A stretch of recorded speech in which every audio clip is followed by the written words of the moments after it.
Hello my dear friend, welcome to Education Point Online. So friend, कैसे हैं आप लोग? आई होप बहुत अच्छे होंगे।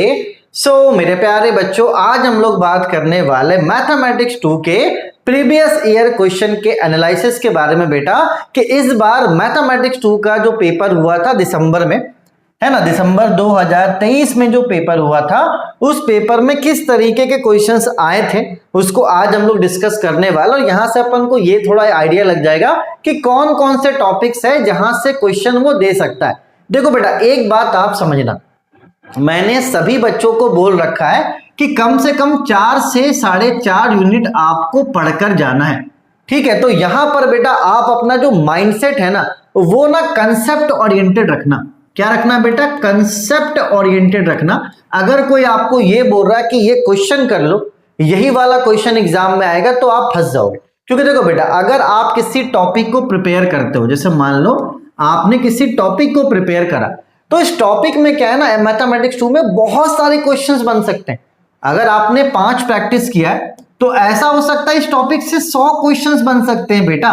तो अगर आप 5 भी प्रैक्टिस करके रखोगे ना टॉपिक के लिए, तो भले आपको 100 क्वेश्चन में से कोई भी क्वेश्चन देगा तो आप उसे अटेम्प्ट कर पाओगे। अगर इजी क्वेश्चन रहा तो आप आंसर तक पहुंचोगे, और अगर टफ क्वेश्चन रहा तो मानकर चलो थोड़ा बहुत छूटेगा। तो अगर 7 नंबर मिलने का है तो 7 ना मिलके आपको 4, 3, 2 कुछ भी मिलेगा। ठीक है, तो अपने दिमाग में आप अभी से डाल लो कि क्वेश्चंस पे फोकस नहीं करना है, क्योंकि जो मैथमेटिक्स 2 है ना बेटा, वो पूरा प्रोसेस का गेम है। हर मैथ का अपना खुद का एक प्रोसेस है, उस प्रोसेस को आपको फॉलो करना है। ज्यादा प्रैक्टिस करके रखोगे तो प्रोसेस को आप 100% कर पाओगे। और अगर आप प्रैक्टिस कम रखोगे बेटा, अगर आप क्वेश्चन अपने दिमाग में लेकर जा रहे हो कि नहीं ये क्वेश्चन पढ़ के जाएंगे, वो क्वेश्चन पढ़ के जाएंगे, भाई इस तरीके से प्लीज आप मैथमेटिक्स 2 को मत पढ़िएगा। देखो 4.5 यूनिट बहुत होता है, मैं खुद भी मानता हूं। तो यहां पर आप एक एग्जाम्पशन रखो कि आपको अगर कोई टॉपिक टफ लग रहा है, आपको कोई टॉपिक टफ लग रहा है, ठीक है, तो उसमें आपको ये कोशिश करना कि जो मैंने क्वेश्चंस करवाए हैं उतना तो आप करके ही जाओ, भले आप खुद से एक्स्ट्रा मत करो। अगर कोई टॉपिक टफ है, कोई टॉपिक बड़ा, जैसे कि मान के चलो ग्रीन्स थ्योरम है, ये बड़े टॉपिक्स है, गॉस डाइवर्जेंस है, तो ये बड़े टॉपिक्स है ना। तो आपको डर लग रहा है इन टॉपिक्स से, तो कम से कम आप इतना करके जाओ कि जो क्वेश्चंस मैंने करवाए उतना तो आप करके जाओ, कि अगर उससे मिलता जुलता क्वेश्चन भी आ जाए तो आप कर पाओगे। ठीक है, तो आपको बेटा मैथमेटिक्स 2 में क्या करना है, ज्यादा से ज्यादा प्रैक्टिस करना है। एक दूसरे को आप समझाओ कि देखो ये वाला मैथ इस वाले प्रोसेस से बनेगा, ये वाला सीएफपी इस वाले प्रोसेस से बनेगा। तो आप जब आपस में डिस्कस करोगे ना, तो उससे क्या आपका कंसेप्ट जो है बेटा वो क्लियर हो जाएगा। और मैं फिर से रिपीट करूंगा कि क्वेश्चन के भरोसे आपको नहीं जाना, ना डरने की जरूरत, मैं अश्योर कर रहा हूं, डरने की भी जरूरत नहीं। आप पढ़िए ना, क्या पूछेगा भाई? हार्ड पूछेगा, आंसर नहीं आएगा, ठीक है भैया, 7 नहीं आएगा तो 5 आएगा। इजी पूछेगा तो पूरे बन जाएंगे भैया, आराम से 7 नंबर उठाएंगे, तो डरने की जरूरत नहीं है। ठीक है, जो गेम है ना वो 4 और 7 के बीच में घूमेगा। इजी हुआ तो 7, टफ हुआ तो 4। ऐसा नहीं है भाई कि आप कोई टॉपिक पढ़कर जा रहे हो, ठीक है, तो आप अटेम्प्ट तो जरूर करोगे, आप अटेम्प्ट जरूर करोगे। और अटेम्प्ट करने वाला कभी भी फेल नहीं होने वाला। फेल वही करेगा जो लास्ट में पढ़ना शुरू करेगा। तो फेल होने के भी कारण मैं मेंशन कर दे रहा हूं। पहली बात, अगर आप मैथमेटिक्स 2 को प्रैक्टिस नहीं करते हैं, आप लास्ट में पढ़ना स्टार्ट करते हैं, आप क्वेश्चन के पीछे भाग रहे हैं, निश्चिंत आप फेल करोगे। और मैं गारंटी देता हूं कि जो बच्चा टॉपिक बाय टॉपिक प्रिपेयर कर रहा है ना, भले कितना भी टफ क्वेश्चन आ जाए, कितना भी अल्टर क्वेश्चन आ जाए, वो कर लेगा। तो अगर आपका माइंडसेट अभी भी क्लियर नहीं है तो भैया क्लियर कर लो कि मैथमेटिक्स 2 आपको कंसेप्ट वाइज पढ़ना है, ना कि क्वेश्चन वाइज। ठीक है, चलिए आइए क्वेश्चंस को देखते हैं क्या है भैया। तो खैर इस बार तो लड्डू क्वेश्चन दिया था क्योंकि इससे पहले वाला जो क्वेश्चन था वो बहुत ही ज्यादा टफ था, तो इस बार क्वेश्चन इजी दिया था। लेकिन मैं फिर से बोल रहा हूं आपको कि आपको इजी और टफ के झमेले में नहीं पढ़ना। आप तो भैया पढ़कर जाओ कंसेप्ट वाइज। इजी पूछेगा तो 60 आएंगे आपके, टफ पूछेगा तो 45 आएंगे, ये आप करके चलो। क्योंकि अगर आप पढ़कर जा रहे हो, फेल तो नहीं होने वाले भाई। आपका जो नंबर है वो घूमेगा 45 से लेके 60 के बीच में। टफ पूछा तो 45 और इजी पूछा तो 60। फेल वाला कोई हिसाब नहीं है, फेल वही करेगा जो क्वेश्चन के पीछे भागेगा। चले बेटा, आते हैं सबसे पहले क्वेश्चन नंबर 1 का ए में। देखो ये जो 1 का ए क्वेश्चन है, ये यूनिट 1 का लीनियर जो टॉपिक है ना बेटा, linear differential equation of first order, ये इसका क्वेश्चन है। ठीक है, तो अगर आपने linear differential equation of first order पढ़ा है तो आप इस क्वेश्चन को अच्छे से कर सकते हो। और ये वाला क्वेश्चन रिपीटेड है, तो भैया इस वाले क्वेश्चन को सॉल्व तो जरूर कर लेना, क्योंकि ये 2-3 बार रिपीट हो चुका है। ठीक है भाई साहब, चलिए तो ये वाला क्वेश्चन रिपीटेड है, इस क्वेश्चन को आप अच्छे से कर लेना एंड साथ ही साथ आप फर्स्ट ऑर्डर अच्छे से पढ़ लेना, क्वेश्चन आता है फर्स्ट ऑर्डर से। ठीक है, चलो अब आते हैं क्वेश्चन नंबर 1 के बी में। तो 1 का जो बी है ना, ये आपका एग्जैक्ट का क्वेश्चन है, एग्जैक्ट डिफरेंशियल इक्वेशन। कहां पर है भाई साहब? ये यूनिट नंबर 1 में ही है। ठीक है, तो देखो बेटा, ये एग्जैक्ट का बहुत सिंपल वाला केस का क्वेश्चन है। अगर आपने एग्जैक्ट डिफरेंशियल इक्वेशन पढ़ा है तो आप इस क्वेश्चन को आराम से आइडेंटिफाई भी कर लोगे और सॉल्व भी कर लोगे, अगर आपने एग्जैक्ट को अच्छे से पढ़ा है तो, है ना। एग्जैक्ट में भी 4 केस हैं और ये मेरे हिसाब से सिंपल वाले केस का ही क्वेश्चन है। तो भैया देखो, मैं फिर से क्या बोल रहा हूं बेटा, इस बात को आप समझना कि अगर क्वेश्चन उलझाता है तो हो सकता है आंसर नहीं ला पाए, लेकिन ऐसा तो नहीं कि हम करके नहीं आएंगे। अगर आप मैथमेटिक्स 2 में आप अटेम्प्ट करते हो तो आपको नंबर मिलेंगे।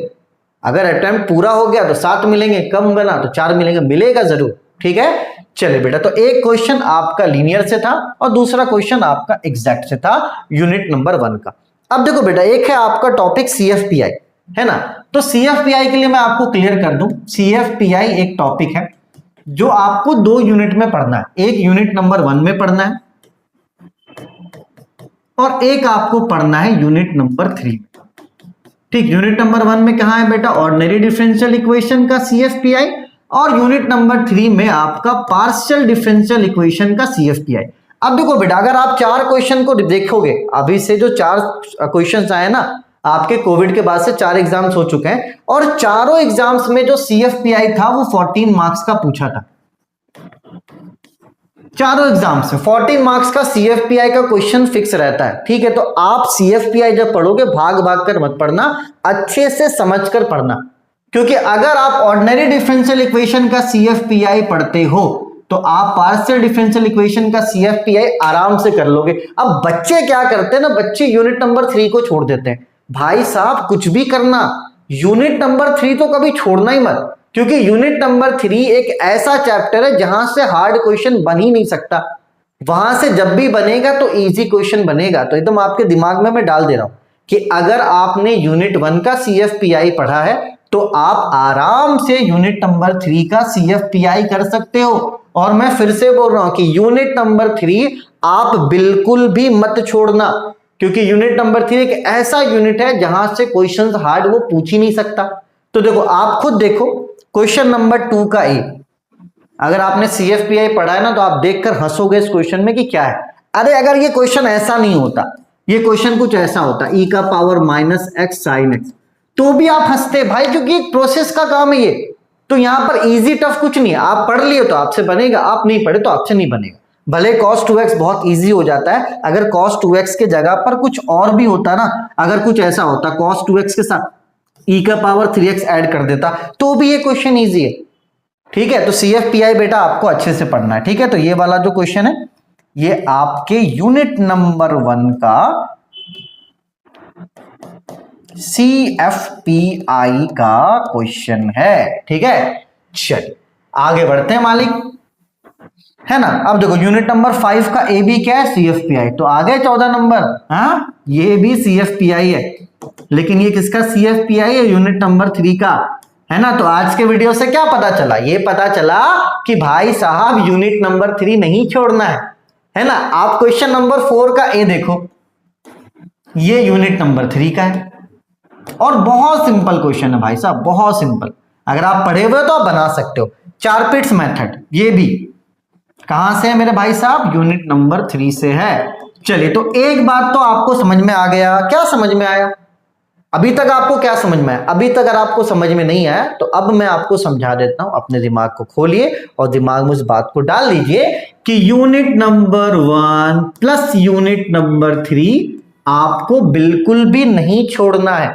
आप खुद देखो, अभी तक भर भर के क्वेश्चंस आए यूनिट नंबर 1 और 3 से, तो गलती से भी ये गलती मत करना। यूनिट नंबर 1 और यूनिट नंबर 3 बहुत इजी है ना। आप उसको अच्छे से पढ़िए बेटा। अब आते हैं यूनिट नंबर 2 में। ठीक है। अब देखो पहले क्या मैं सीक्वेंस ये बता रहा था बच्चों को, पहले वेक्टर पढ़ो क्योंकि टफ है। हाँ यार वेक्टर तो टफ है, बाद में आप उसे पढ़ नहीं सकते है ना। लेकिन अभी क्या बहुत सारे कॉलेज वालों ने यूनिट नंबर 1 से पढ़ाना शुरू किया, तो बहुत ऐसे बच्चे यूनिट नंबर 1 से पढ़ रहे हैं। तो भाई साहब छोड़ो अब ये गेम, आप कहीं से भी पढ़ना स्टार्ट करो लेकिन आप पढ़ो, बस मैं इतना चाहता हूं आपसे, ठीक है। चलिए अब देखो बेटा, वेरिएशन ऑफ पैरामीटर, इसके साथ कुछ और भी टॉपिक्स हैं, तो बस आप एक काम करना बेटा, ऐसा मत करना कि वेरिएशन ऑफ पैरामीटर ही पढ़ना, ये यूनिट नंबर 2 का टॉपिक है। वेरिएबल में अगर आप जाओगे, ठीक है, कांस्टेंट नहीं, आपका वेरिएबल कोफिशिएंट में आप जाओगे तो 3-4 टॉपिक है वहां पे, ठीक है। डिपेंडेंट वाला है ना, एक आपका रिमूवल ऑफ फर्स्ट डेरिवेटिव है। तो वेरिएशन ऑफ पैरामीटर से पहले भी कुछ टॉपिक्स है जिसमें से क्वेश्चन नहीं पूछ रहा है, लेकिन मैं फिर भी आपसे ये बोलूंगा कि उन टॉपिक्स को आप जरूर पढ़ना, ठीक है। ये वाला जो क्वेश्चन है ये बेसल्स का है, ठीक है। तो बेसल्स में आप एक काम कर सकते हो, देखो बेसल्स मैंने बोला ही नहीं है कि पढ़ने के लिए किसी को, लेकिन आप ये कर सकते हो कि बेसल्स का सिर्फ ये वाला क्वेश्चन एज अ थ्योरम आप याद कर सकते हो कि अगर एग्जाम में आ गया तो पूरा रटा हुआ रहेगा, आप क्या करना इसको कर लेना, ठीक है। तो यूनिट नंबर 2 आप आधा पढ़िए, ठीक है, वेरिएशन ऑफ पैरामीटर तक पढ़ लिए, थोड़ा बहुत पावर सीरीज भी पढ़ सकते हैं। बेसल्स और लेजेंड्रेस आप मत पढ़ना, मैं फिर से बोल रहा हूं कि यूनिट नंबर 2 में टॉपिक है बेसल्स लेजेंड्रेस, उनको आप छोड़ दो, ठीक। आप अगर उसमें पढ़ना भी है ना बेटा तो सिर्फ ये वाला क्वेश्चन आप याद कर लेना, क्योंकि ये रिपीटेड क्वेश्चन हो सकता है कि आप जाओ तो एग्जाम में आ जाए, ठीक है। तो अभी तक क्या कंक्लूजन निकला, यूनिट 1 पूरा पढ़िए, यूनिट 2 पूरा नहीं पढ़ना, आपको आधा पढ़ना है, और यूनिट 3 आपको पूरा पढ़ना है, ठीक है। आप चाहो तो याद कर सकते हो, ठीक है। चलो देखो, method of variation of parameter 14 marks का पूछा है, ठीक। तो आप ये मत करना कि सिर्फ वेरिएशन ऑफ पैरामीटर ही पढ़ना, उससे पहले के टॉपिक्स भी आप पढ़ लेना, क्योंकि अगर वेरिएशन ऑफ पैरामीटर ना पूछा, उससे पहले के टॉपिक पूछ दिया तो भैया वो आना तो चाहिए, ठीक है। छोड़ना क्या, बेसल्स वगैरह आप छोड़ दो, ठीक है बेटा। चलिए अब देखो, जिसने यूनिट नंबर 4 और यूनिट नंबर 5 पढ़ा है, तो भाई ये सारे क्वेश्चन, जैसे कि ये वाला क्वेश्चन 14 मार्क्स का है, ठीक। कहां से आया भाई साहब, ये यूनिट नंबर 5 से आया है,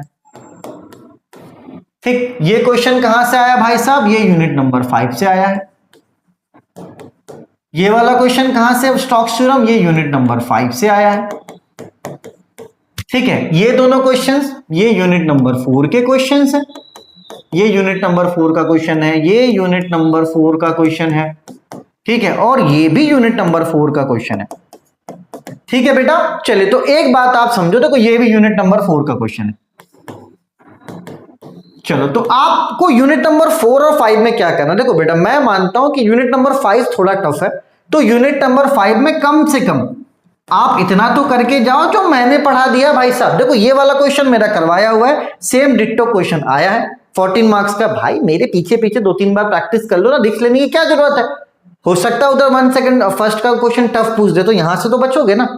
तो भाई साहब ये करना कि यूनिट नंबर 5 अगर टफ है तो जितने क्वेश्चंस मैंने करवाए हैं वो क्वेश्चंस को आप कर लो कम से कम, है ना। ये वाला भी क्वेश्चन करवाया हुआ है, आप आराम से कर सकते हो, ठीक है। यूनिट नंबर 4 जब आप पढ़ोगे कंसेप्ट वाइज है, ठीक है। अगर आपको कंसेप्ट पता है तो ये वाला क्वेश्चन भी सॉल्व कर सकते हो, ये वाला क्वेश्चन भी सॉल्व कर सकते हो बेटा, और ये वाले क्वेश्चन को भी आप सॉल्व कर सकते हो, क्योंकि यूनिट नंबर 4 कंसेप्ट वाला है।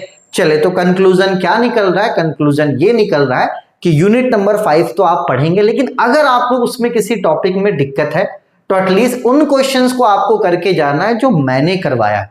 यूनिट नंबर 4 पूरा कंसेप्ट वाला क्वेश्चन है भाई साहब, कंसेप्ट आप पढ़ लोगे, कोई भी क्वेश्चंस को आप कर लोगे, क्योंकि मैंने वहां पे बाकायदा पोल्स वगैरह कैसे निकलना है, रेसिड्यू कैसे निकलना है, सब कुछ समझाया। अगर आपको पोल्स और रेसिड्यू समझ में आ रहा है तो आप इस क्वेश्चन को भी कर सकते हो भाई साहब, ठीक है। तो मैथमेटिक्स 2 इजी और हार्ड का कुछ भी गेम नहीं है, ये सिर्फ कंसेप्ट का गेम है कि जो बच्चा अच्छे से पढ़कर जाएगा, क्वेश्चन किसी भी लेवल का आता है तो वो कर लेगा। और अगर आप लास्ट में पढ़ते हो भाई साहब दिक्कत है, अगर आप क्वेश्चन पढ़कर जा रहे हो तो दिक्कत है, तो मैं क्लियर कर दे रहा हूं कि भाई साहब दिक्कत है। अभी आप खुद सोचो कि अभी क्या चल रहा है, ये सोचो, बच्चों की मेंटलिटी आप देखो क्या चल रहा है। फिजिक्स का क्लास चल रहा है, जीरो रिस्पॉन्स, क्यों पढ़ें। केमिस्ट्री का क्लास चल रहा है, जीरो रिस्पॉन्स, क्यों पढ़े। क्योंकि देखो भाई मैंने तो इस बार आपको क्लियर कर दिया कि मैं फिजिक्स पढ़वा रहा हूं, मैं केमिस्ट्री पढ़वा रहा हूं, यूट्यूब पे डला हुआ है, मैं कंप्यूटर स्टार्ट करवा रहा हूं, कल से आपके कंप्यूटर के लेक्चर्स भी आ जाएंगे। आप दो जीरो रिस्पॉन्स, क्योंकि इस बार आपके रिजल्ट से मुझे नहीं फर्क पड़ने वाला, मैं सारी चीजें करवाऊंगा भाई साहब। मैं कम्युनिकेशन के लिए हेल्प करवाऊंगा, BEEE के टीचर से बात हो चुकी है ना। वो 2-3 लेक्चर थोड़ा एज क्या होता है ना, हेजिटेशन होता है, तो 2-3 लेक्चर हेजिटेशन में निकल गया है ना। और मैंने डिसाइड कर लिया कि अगर टीचर नहीं भी पढ़ाता तो मैं पढ़ के पढ़ाऊंगा भाई साहब, क्योंकि मुझे इस बार आप लोगों का टेंशन पालना ही नहीं है। आप पढ़िए और पास होइए, बस, दूसरी बात कुछ नहीं। आप फेल होंगे, आप जिम्मेदार है, ठीक है। तो अभी रिस्पॉन्स मिला नहीं, ठीक है, दो मत दो, जो देगा वो पास होगा, जो नहीं देगा वो फेल होगा, क्योंकि अब मैं तो भाई टेंशन फ्री हूं। आप पढ़ो तो आप पास, आप नहीं पढ़ो तो आप फेल, वो अब आपका टेंशन है। यहाँ पे जितने सब्जेक्ट्स हैं, ठीक है, कंप्यूटर का क्लास स्टार्ट हो जाएगा बहुत जल्द, यूनिट अपर 1 करवा देंगे। बेसिक मैकेनिकल इंजीनियरिंग यूट्यूब पे डला हुआ है। अब एक नया ड्रामा क्या आप लोगों का, इस बात को आप समझना, ड्रामा क्या है कि सर कॉलेज का मिड सेम, कॉलेज का ये आपका टाइम वेस्ट करवा रहा है, आप वेस्ट कर लो टाइम। कॉलेज वाले के चक्कर में मत लो भाई, खास करके सेकंड सेमेस्टर में पढ़ लेना, आप पूरे कॉलेज के हिसाब से पढ़ लेना, पूरा मिड सेम दे देना, जो करना हो कर लेना, लेकिन आप थर्ड सेमेस्टर से करना। कॉलेज बुलाकर सिर्फ आपका समय बर्बाद करवा रहा है भाई, मत करो समय बर्बाद। चुपचाप से यहाँ पे जो भी सब्जेक्ट्स में करवा रहा हूं उसको आप कर लो, क्योंकि जब बाद में आपको पता चलता करे यार कॉलेज का कुछ हासिल ही नहीं हुआ, तुरंत एग्जाम आ जाएगा, आप फिर कुछ कर ही नहीं पाओगे, ठीक है। तो कॉलेज के भरोसे मत रहो, कॉलेज जाओ, 3 दिन जाओ, अटेंडेंस बनाओ, लेकिन इतना भी कॉलेज को फिलहाल सीरियस मत लो, क्योंकि भाई साहब देखो, कोई भी कॉलेज है, मैं नाम नहीं लूंगा पर्टिकुलर, लेकिन मैथमेटिक्स तो मुझे लग रहा है कि मैं ही पढ़ा रहा हूँ। बड़े बड़े कॉलेजेस नहीं पढ़ा पा रहे भाई साहब, मैं ही कर रहा हूं, तो क्या करना बताओ। फिजिक्स भी करवा रहे सचिन सर, आप करिए, केमिस्ट्री भी आप पढ़िए, अच्छे से पढ़िए, आपके लिए क्लासेस आई हैं बेटा, ठीक है। तो रिस्पॉन्स थोड़ा सा पॉजिटिव दो, ताकि सामने वाले बंदे को भी तो लगे, ठीक है। थोड़ा प्रचार कर लेते हैं भाई साहब। मैथमेटिक्स 2 का क्लास आप चाहो तो ले सकते हो 799 में, ग्राफिक्स का आप ले सकते हो 799 में, मैकेनिक्स का कोर्स आप ले सकते हो 400 में, सिविल जब भी आएगा यूट्यूब पे ही आएगा। और मानकर चलो रमजान जैसे ही खत्म होता है तो थोड़ा एक्टिव में हो जाऊंगा, है ना। रमजान जब भी खत्म हो 10 दिन के बाद, 15 दिन के बाद मैं एक्टिव हो जाऊंगा, और फिर आपके लिए काम करना है, ठीक है। चाहे वो सिविल के लेक्चर्स हो, अगर BEEE वाले सर नहीं माने तो भाई साहब मैं ही पढ़ाऊंगा, कोई दिक्कत वाली बात नहीं। बस आप पढ़ो, जो अभी हमारे पास कंटेंट है, जो मैं आपको प्रोवाइड करवा रहा हूँ, एटलीस्ट आप उस पर तो रिस्पॉन्स दिखाओ, है ना। इसका यूनिट 1 हो चुका है ना, इसका यूनिट 1 हम लोग करवा चुके हैं, इसका यूनिट 1 हम लोग करवा चुके हैं। कंप्यूटर का इसी वीक में यूनिट 1 हम लोग करवा देंगे। BME का लगभग 3 से 4 यूनिट डाला हुआ, तो इनको आप पढ़िए ना, ठीक है। BEEE का मसला है तो ये मैं इसको सॉल्व करवा दूंगा, ठीक है। बाकी जिनका मैथमेटिक्स 2 का कोर्स होने का मन है, भैया ऐप से जाकर ले सकते हैं, ठीक है। किसी भी तरह की कोई भी दिक्कत हो, इस नंबर पे आप व्हाट्सएप करो, इस नंबर पे मिस कॉल मारो, जो करना है करो। ये मेरा नंबर है, ये भाई का नंबर है, ठीक है भाई साहब। चलिए तो पढ़िए, है ना, थोड़ा स्लो रिस्पांस मत दिखाइए, वरना आप फंस जाएंगे, क्योंकि मैथमेटिक्स 2 का सिलेबस बहुत बड़ा है। जब आप पढ़ोगे ना सब, तो बहुत, अगर प्रैक्टिस नहीं करोगे तो फिर आपके दिमाग में ना चीजें बाउंस करने लगेंगी, आप खुद ही सोचोगे कि यार कर क्या रहे हैं, ठीक है। तो वो वाला सिचुएशन में मत पहुंचो, प्रैक्टिस आपको करना पड़ेगा। किसमें? मैथमेटिक्स 2 में। ग्राफिक्स भी प्रैक्टिस का ही गेम है, ठीक है। तो जो सब्जेक्ट्स में प्रोवाइड करा रहा हूँ, जो फ्री प्रोवाइड कर रहा हूँ, उस पर भी आप रिस्पॉन्स दीजिए। पेड वाले में तो रिस्पॉन्स क्यों दे रहे भाई साहब, उस पर ही मत दो ना। M2 का कोर्स ठीक ठाक बिक रहा है, ग्राफिक्स का कोर्स ठीक ठाक बिक रहा है, फिजिक्स फ्री पढ़ा रहे हैं, हमको पढ़ता नहीं, तो बोल दो तो उसको भी पेड कर देता हूँ, पेड करके पढ़ो। मजाक कर रहा हूँ, ठीक है। चलिए तो अपने और अपनों का खूब ख्याल रखिए, take care, bye bye, Tata.